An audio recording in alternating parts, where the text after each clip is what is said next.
बेटा जरा भाई बैठ जाओ, जरा ओ बाबू बैठ जाओ भाई, बैठ जाओ। तेरी वजह से वो चिल्ला रही है। इधर से आ जा, जरा मेरे सामने आ जा। ए कौन है भाई? छोड़ दीजिए भाई। अरे बस मानो बोलाना चाहिए।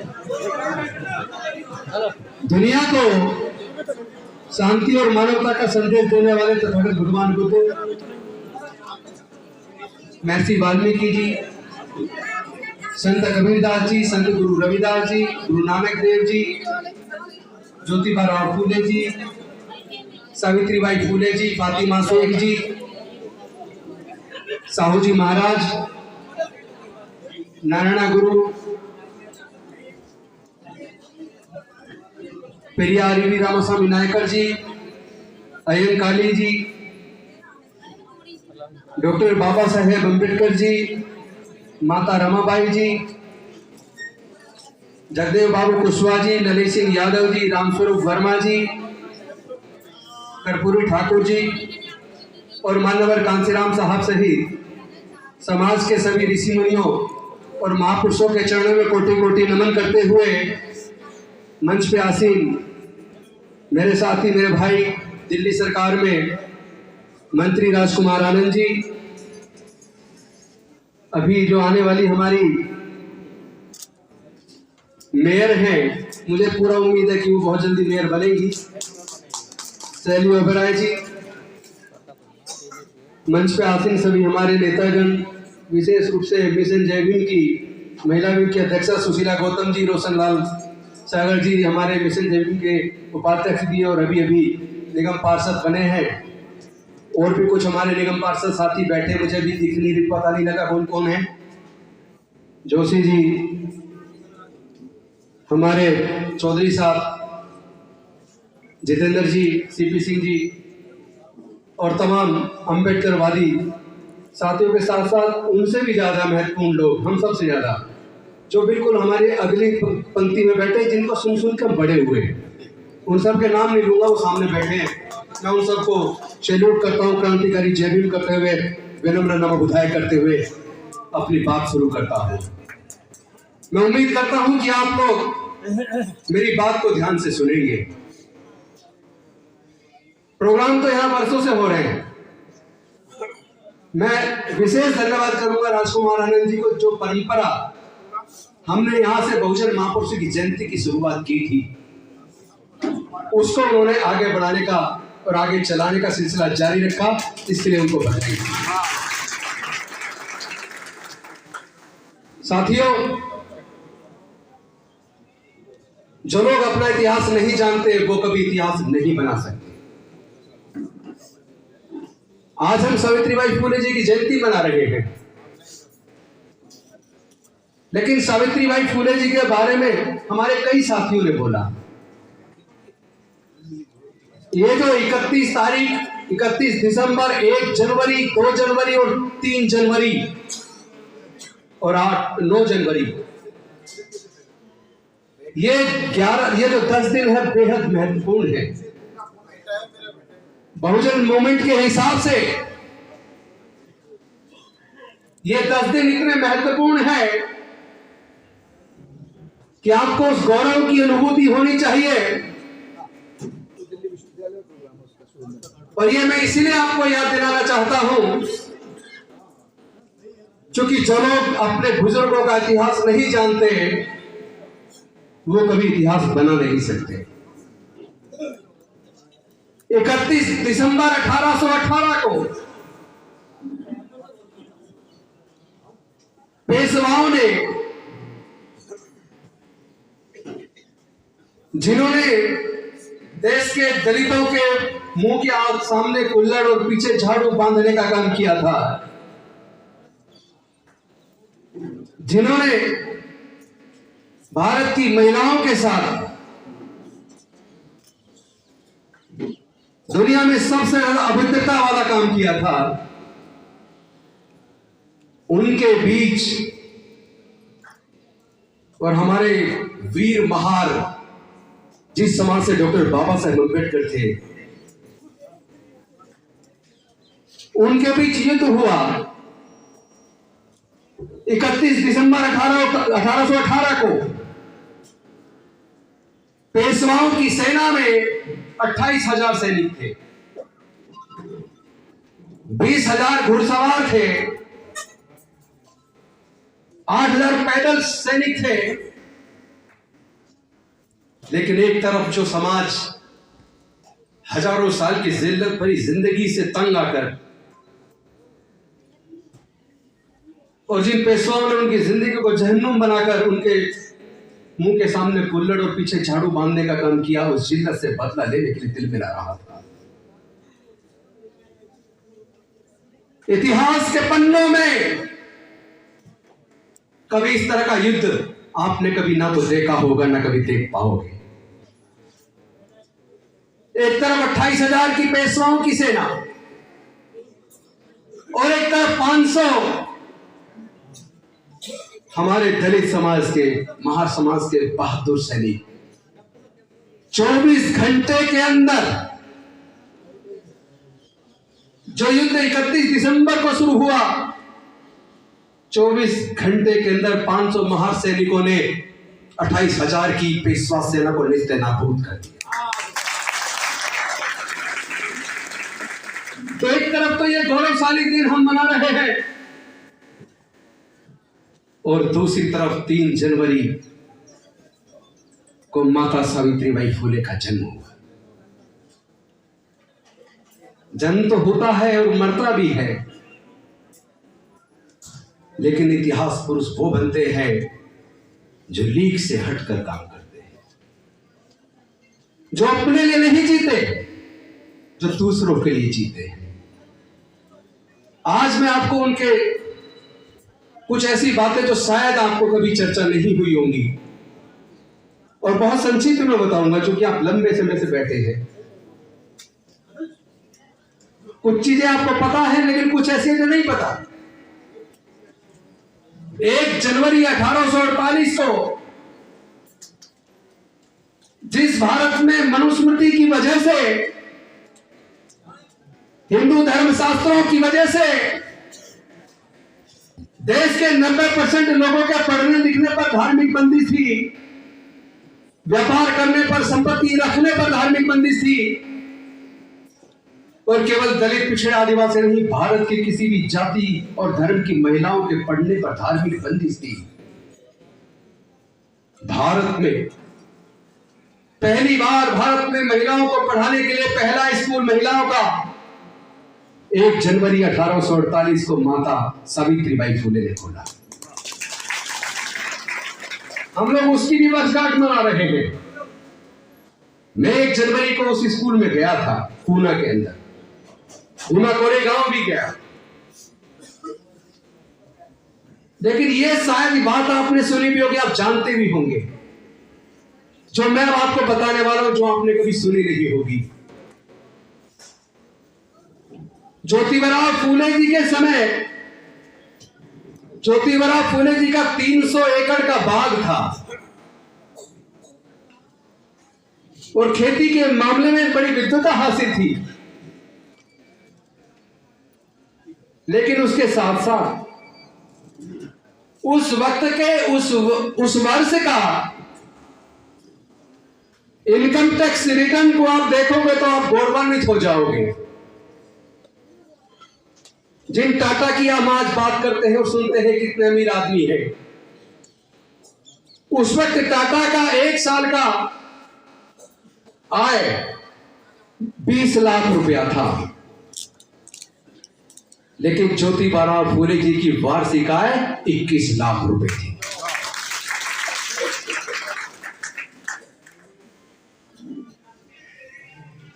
लेकिन उन्होंने अपना पूरा जीवन, अपना पूरा सामर्थ्य, अपनी पूरी ताकत, अपना पूरा पैसा, क्योंकि वो बहुत बड़े कॉन्ट्रैक्टर भी थे,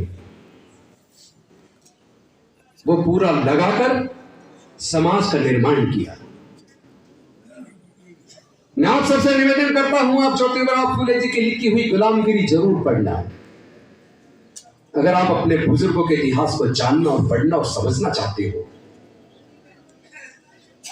तो ज्योतिबा फूले जी की लिखी हुई गुलामगिरी जरूर पढ़ना, और डॉक्टर बाबा साहेब अम्बेडकर का वो भाषण जो 1935 में बोला था, एनिहिलेशन ऑफ कास्ट यानी जाति का विनाश, उसको जरूर पढ़ना। अगर आपने ये नहीं पढ़ा तो आप लोग एक मजबूत समाज का निर्माण नहीं कर सकते।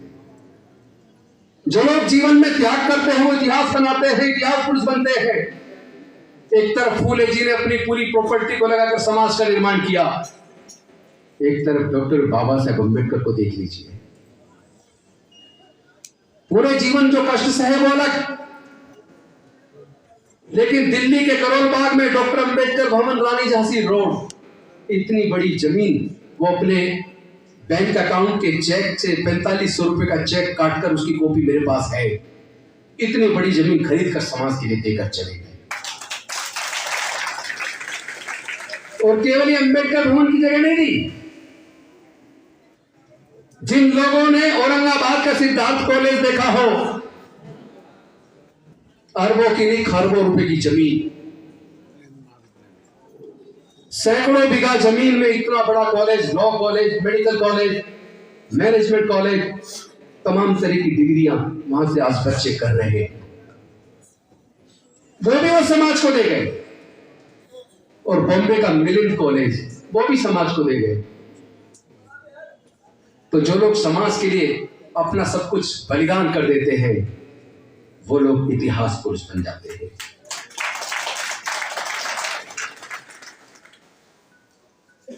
आप लोगों को समझना पड़ेगा, आपकी हमारी एक जिम्मेदारी है। डॉक्टर बाबा साहेब अम्बेडकर जी ने अपने 4 बच्चे गंवा दिए, जवानी में अपनी पत्नी माता रमाबाई को गंवा दिया। सोच के देखो,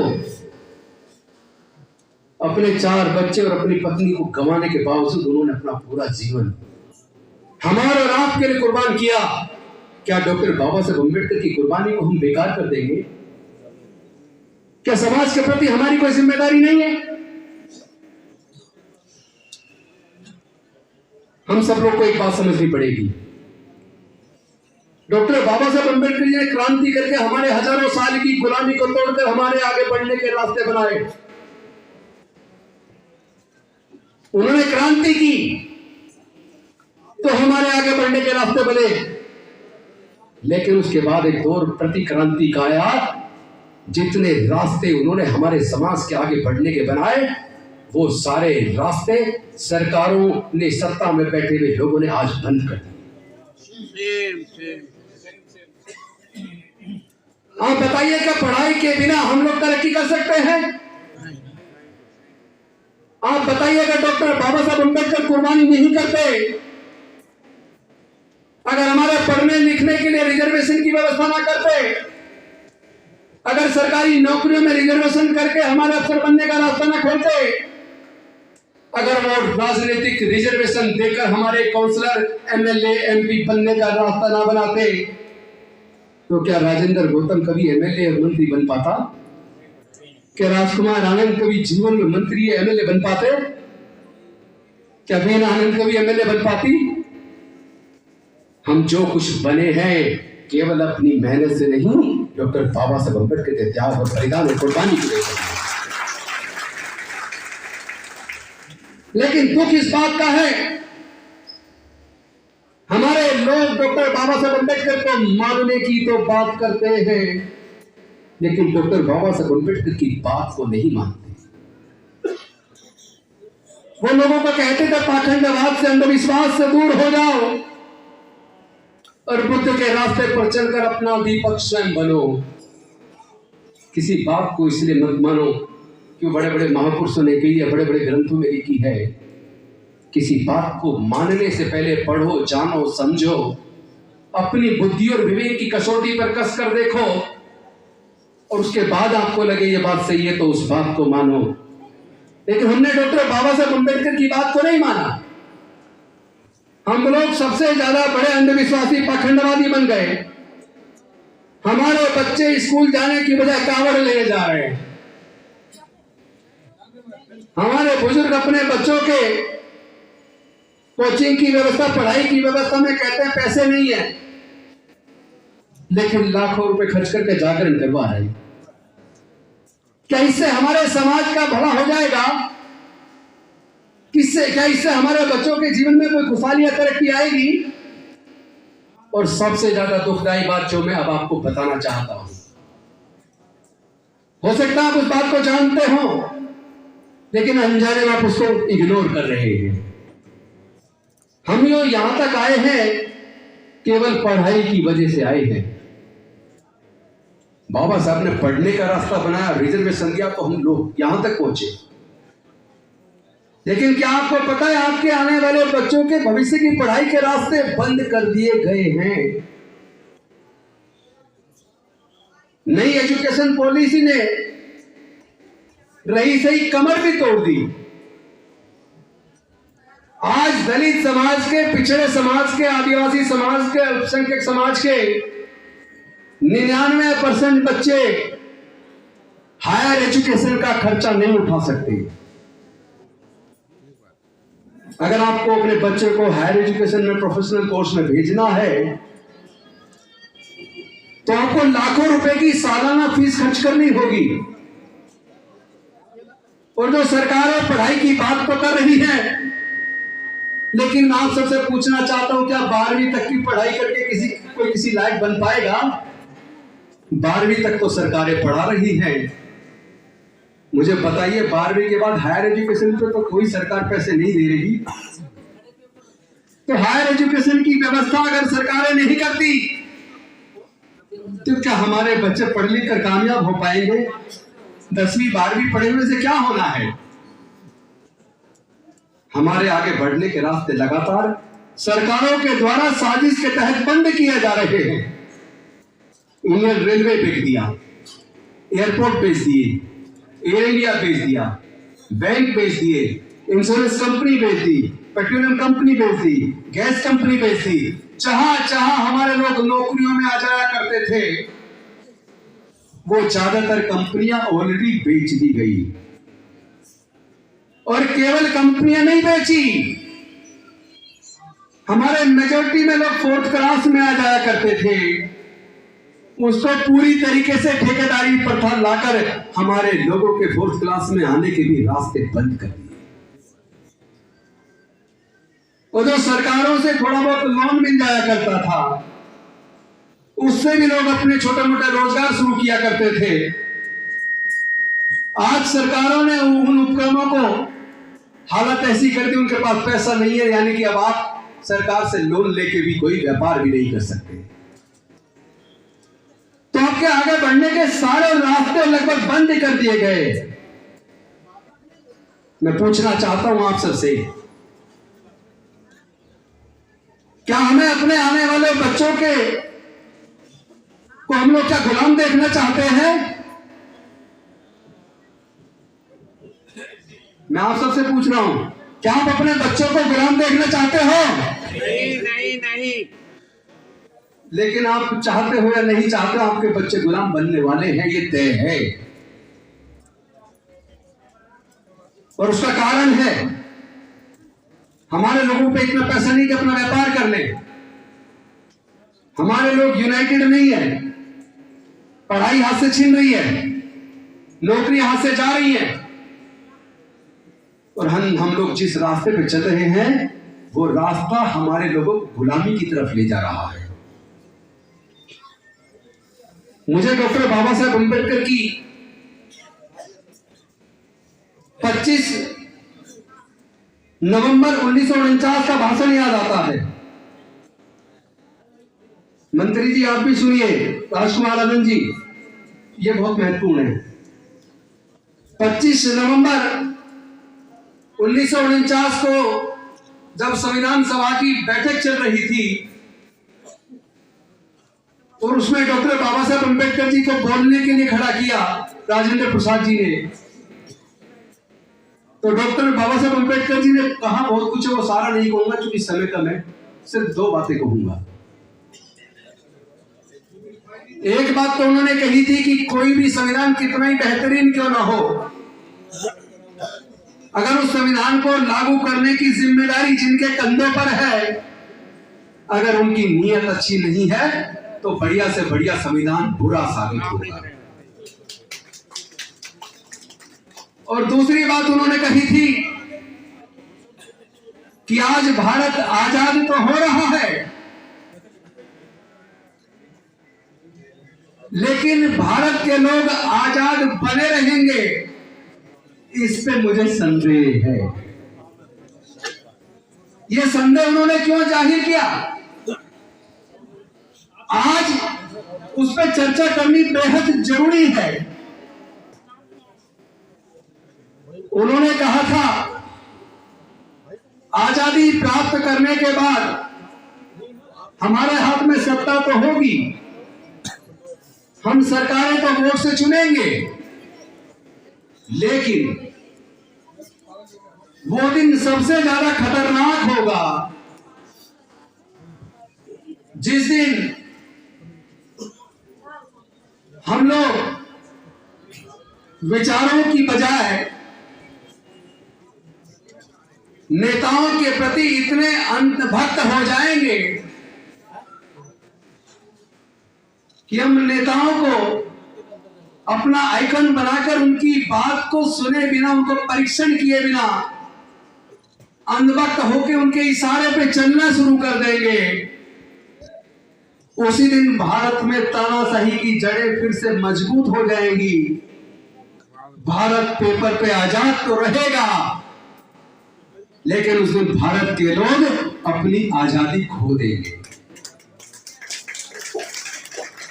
अनफॉर्चुनेटली आज भारत के साथ वो हो चुका है।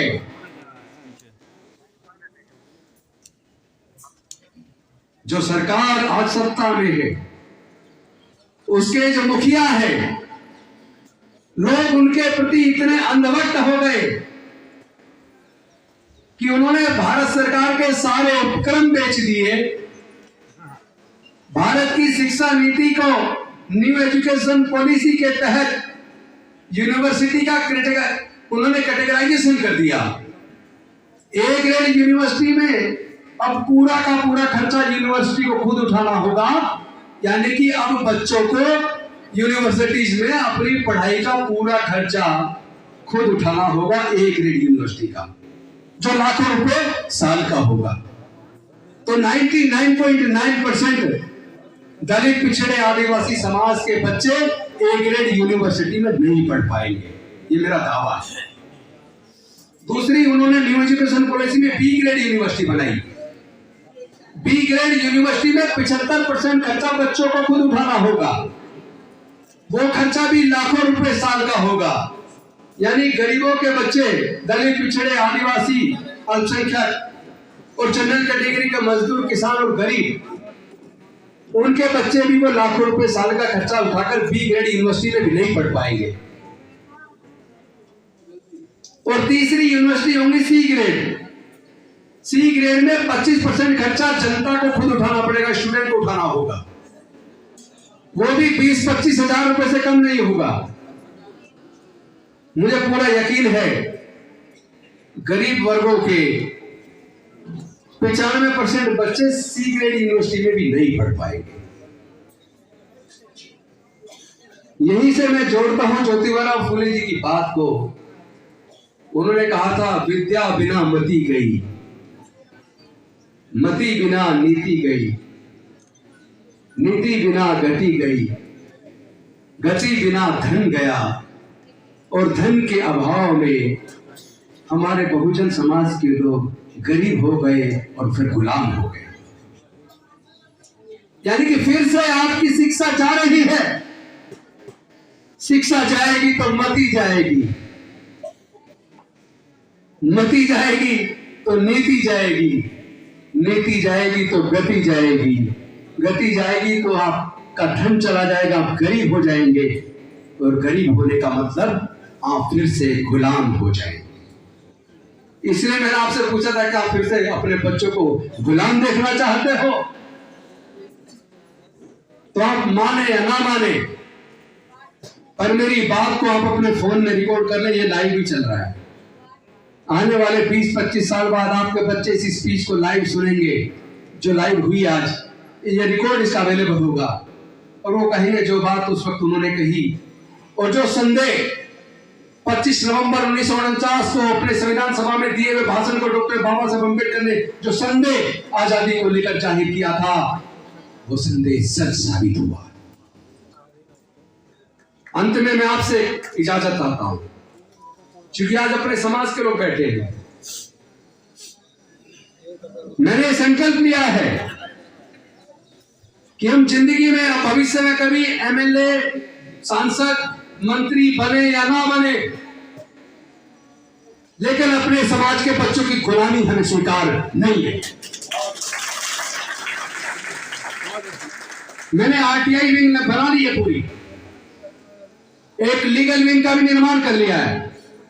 अब पूरे देश की सरकारों से आरटीआई से सारे मुद्दों पर, जो दलित, पिछड़े, आदिवासी, गरीब, मजदूर, किसान के मुद्दे हैं, उन पे मैं खुद आरटीआई लगा के पूरे देश से सारा डाटा इकट्ठा करूंगा।